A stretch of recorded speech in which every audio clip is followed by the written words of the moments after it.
দিয়ানিরা মাথাচাড়া দিয়ে উপরে উঠে, যখন নাস্তিক আসাদ নূর আল্লাহর নবীর উপরে বিশুদ্ধার করে, যখন নাস্তিক মুরতাদরা আল্লাহর বিরুদ্ধে কথা বলে, তখন ওই সমস্ত সুন্নি নামের বেদাতি বন্ডরা তাদের বিরুদ্ধে প্রতিবাদ করতে পারে না, তখন আহলে হক উলামায়ে কেরামরাই প্রতিবাদ করতে হয়।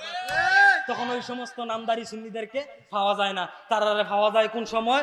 উলুস আর জুলুসের সময়। না ওই সময় তো জিলাপি টিলাপি পাওয়া যায়, এই সময় তারা পাওয়া যায় মোটামুটি নুন ফাঁসে জিলাপি দিয়ে লাড়াছাড়া দিয়ে সমাজও তারা চইলা যেতে আছে।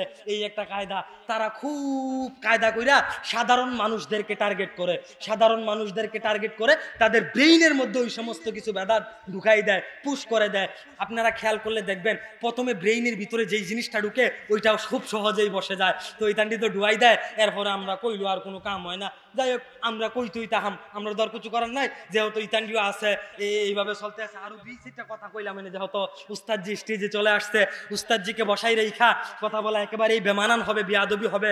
এজন্য আমি আর ওই দিকে যাইতেছি না, শুধু এতটুকুই বলতে চাই, সর্বশেষ মুসলমানদের কাজ, তারা আল্লাহর দিকে মুতাওয়াজ্জুহ হবে, তারা রসুলের সুন্নতকে আঁকড়ায় ধরবে। কেউ যদি রসুলের সুন্নতকে আঁকড়ায় ধরে, নামাজকে আঁকড়ায় ধরে, সুদ ছেড়ে দেয়, ঘুষ ছেড়ে দেয়, দুর্নীতি ছেড়ে দেয়, মিথ্যা ছেড়ে দেয়, মেয়েদেরকে পর্দার দিকে আহ্বান করে, তাহলে এই মুসলমানরা কামিয়াব হবে।